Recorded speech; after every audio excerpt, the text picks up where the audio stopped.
A brief introduction about myself.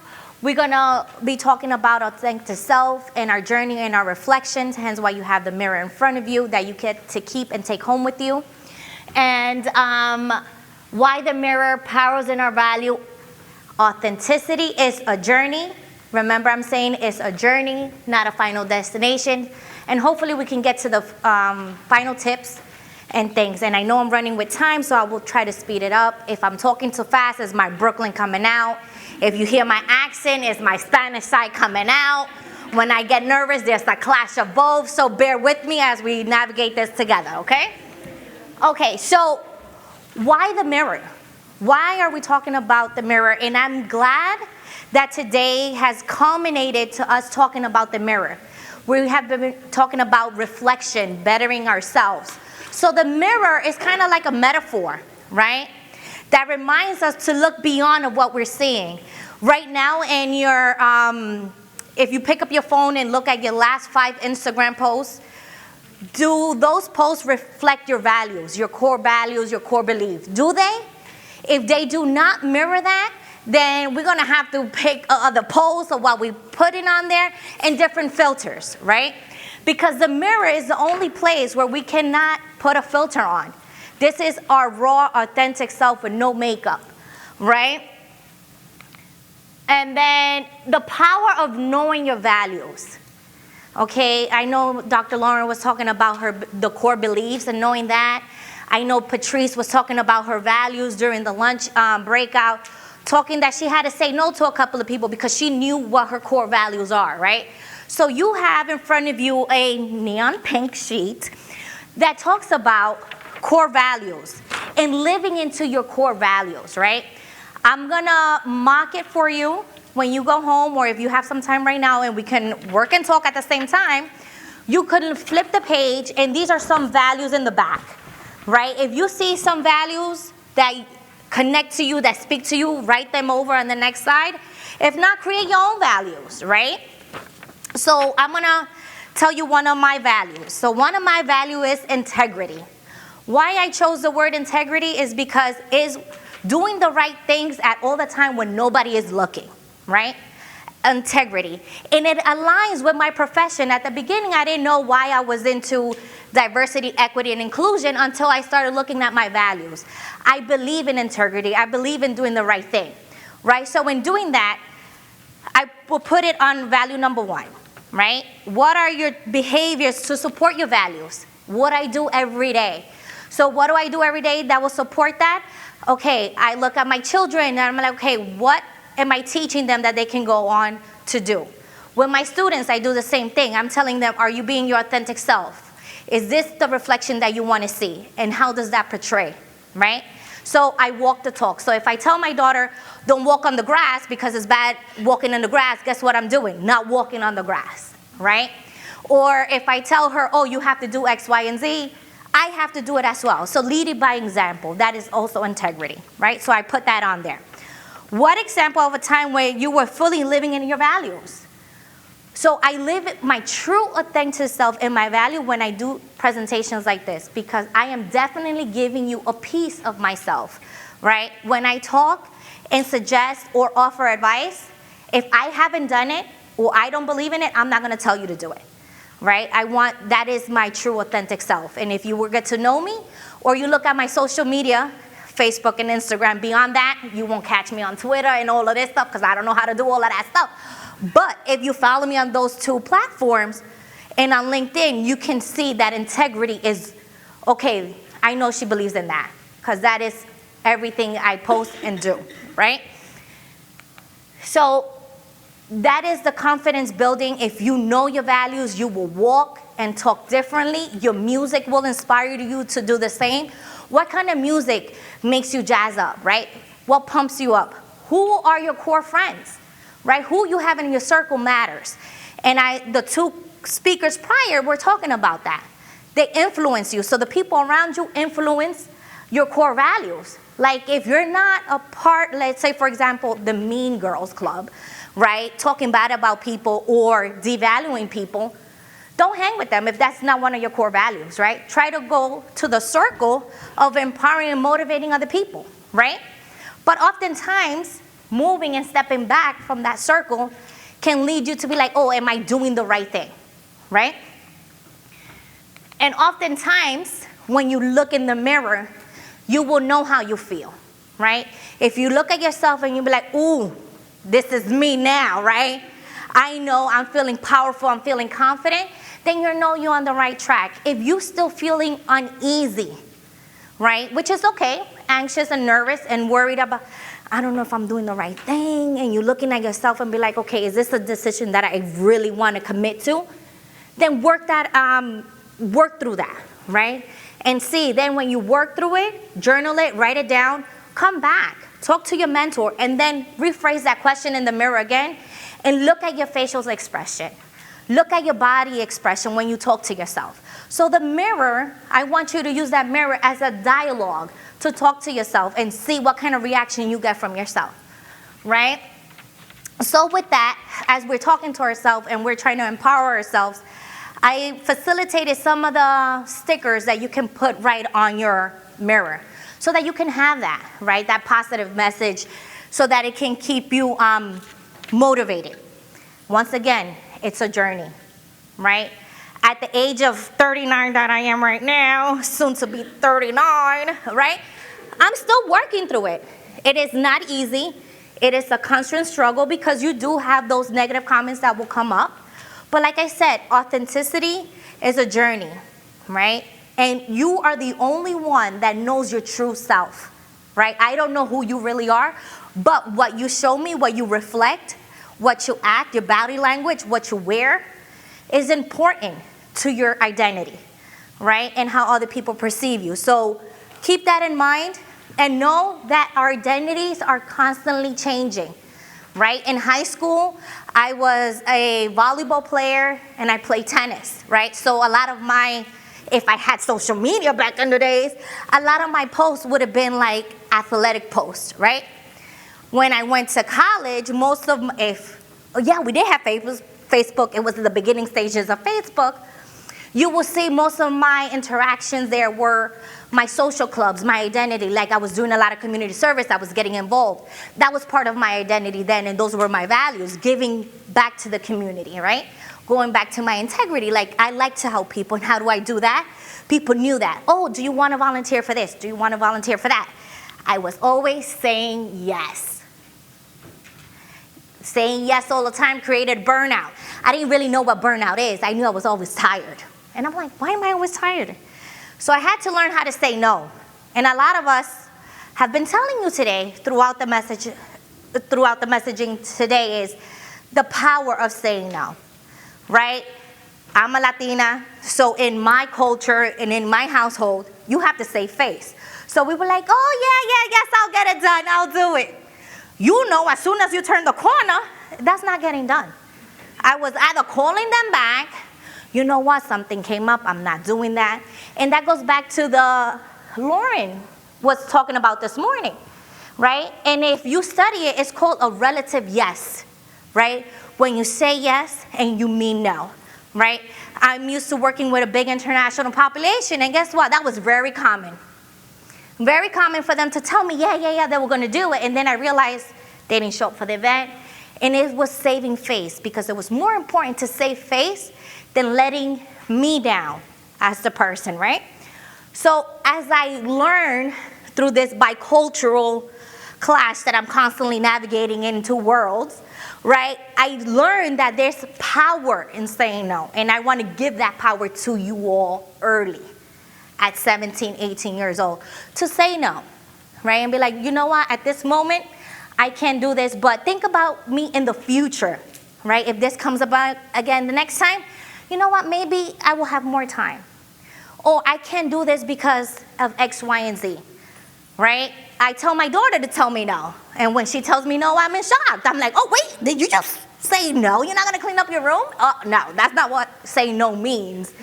Saying no means if you have a lot of things, if you're studying or you're reading a book, that is more important than X, Y, and Z, right? We want to empower people, but how do you say no? Be confident and stick through it. Because oftentimes when I say no, I feel guilty. I'm like, oh no, I should go back. and say, you know what, I'm going to do it. Don't worry about it. I'm going to figure it out. I got to put gas. I got to do this. I got to cook dinner. And then all of a sudden, I'm still back where I started.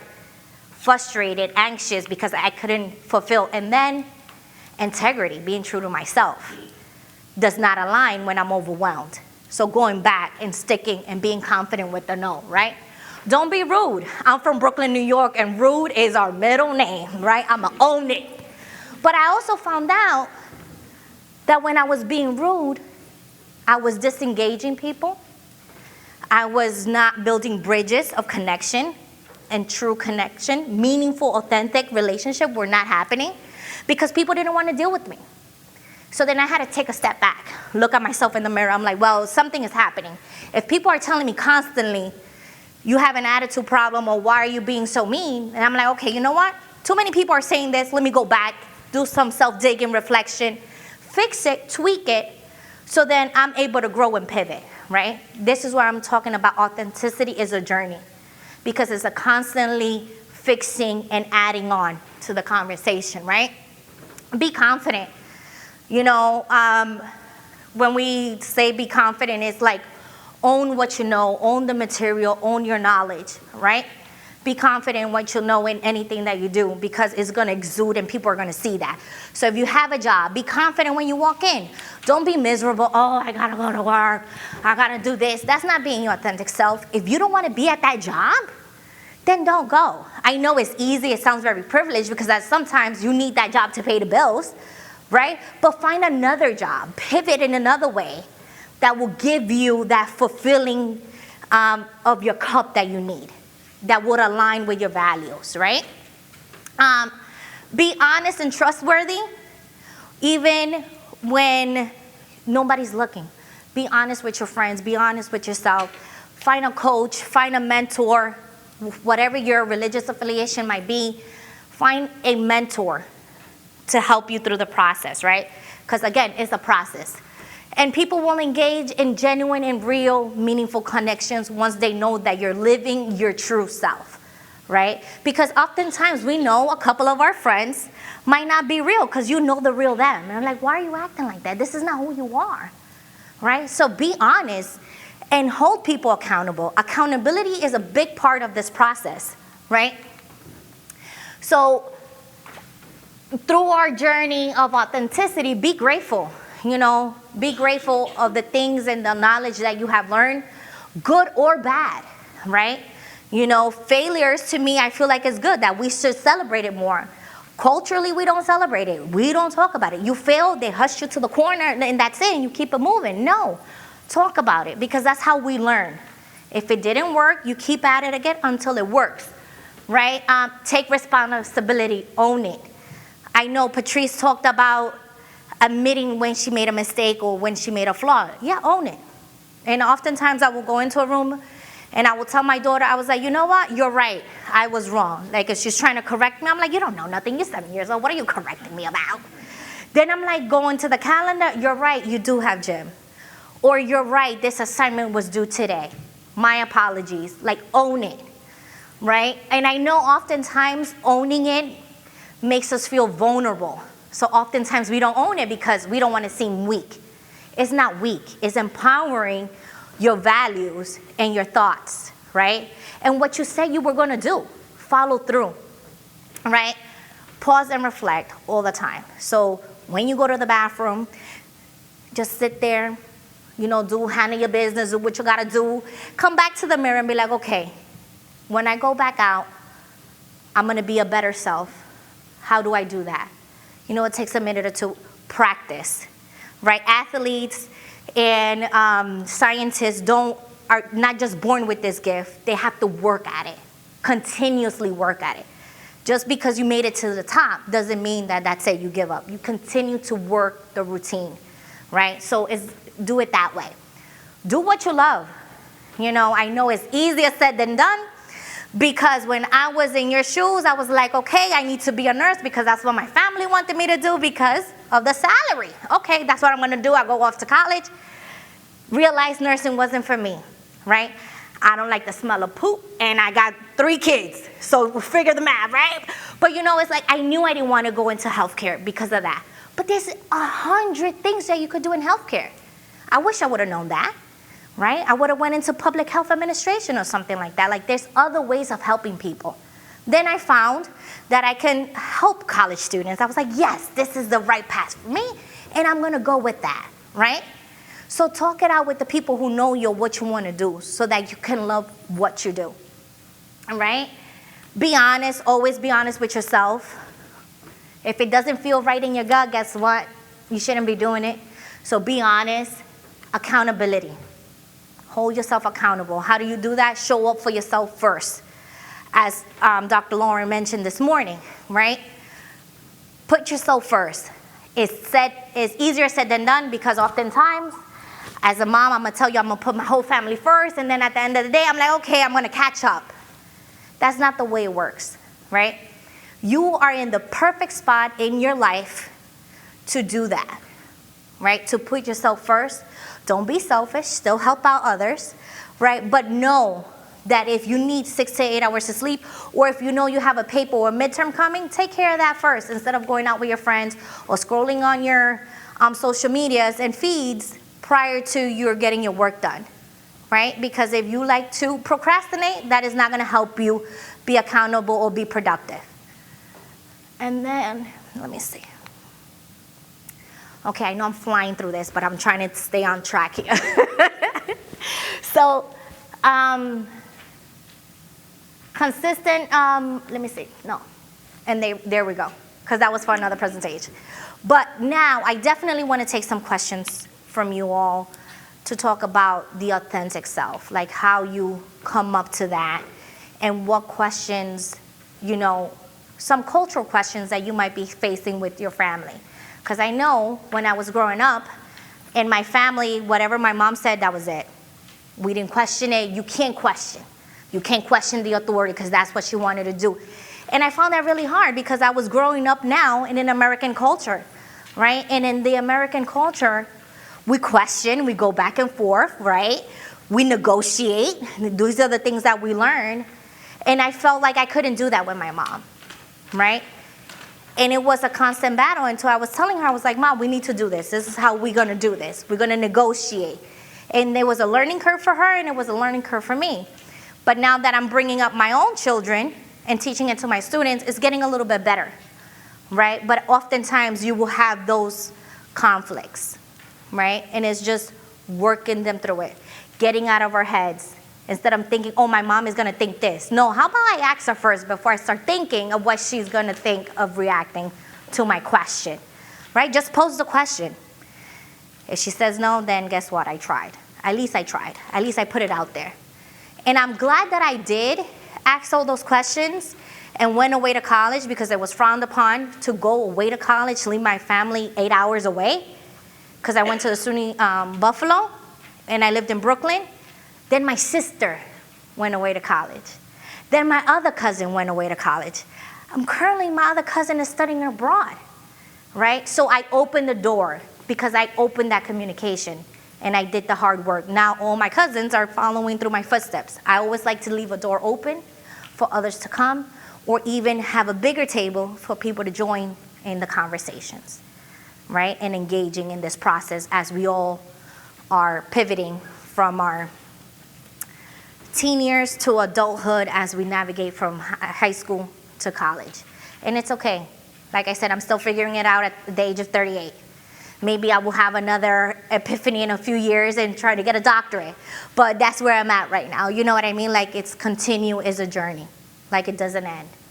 And as mentioned earlier, try to learn something new to add to your toolbox, right? Because it's going to make you more marketable, and it's going to make you more knowledgeable. And always, always, always pass it forward.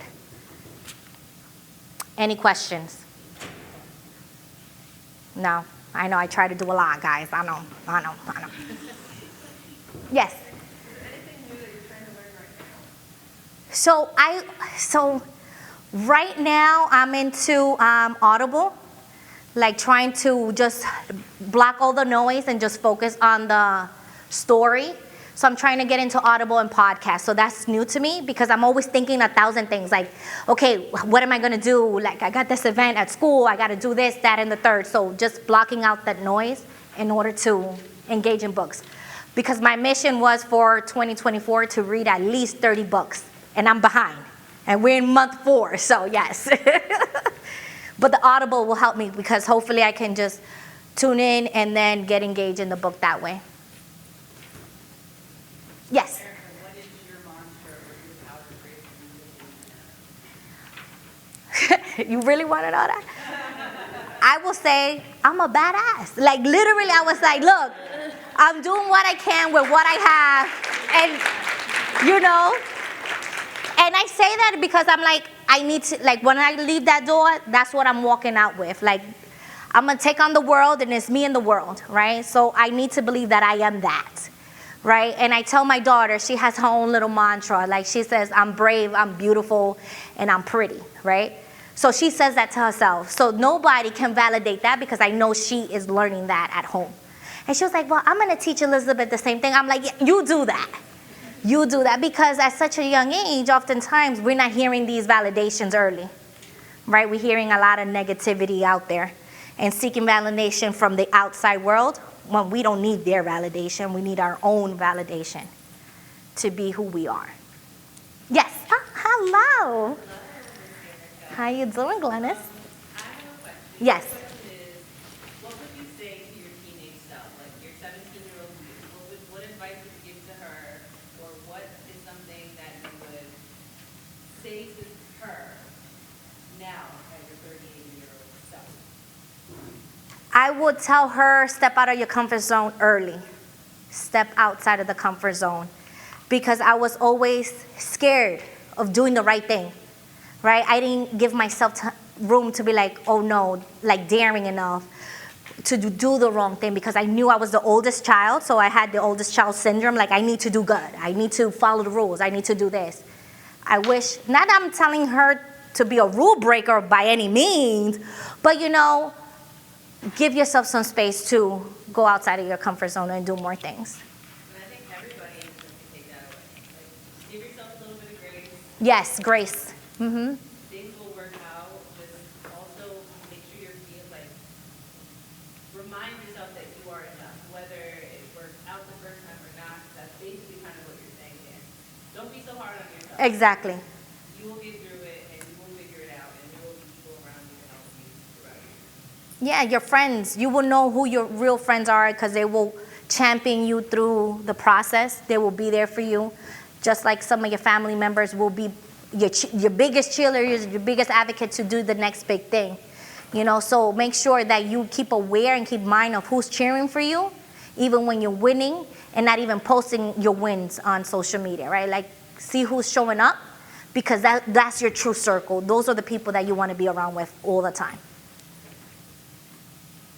And I tell this to my college students all the time as they like, oh, but I lost my friend. We were high school friends for years. I'm like, I understand that. And I get it. That's beautiful if you have your best friend from high school still present.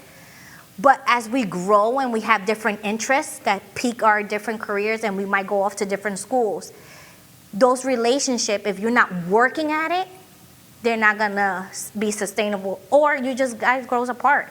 And know that some people come into your life, they teach you a lesson, and then they move on. It's okay. We also have to deal with closure and navigating that process of loss. And I mean loss that like losing people along the way, not just like physical, like death in the families and things. Those are different kinds of loss, but dealing with that. How do you deal with that? How do you navigate that, right? And if you don't have a mentor or coach or somebody in life, I will say start pinpointing them out early. Ask them to, hey, do you want to go for a walk, have a coffee, whatever your beverage is of choice. Ask them, hey, can we talk?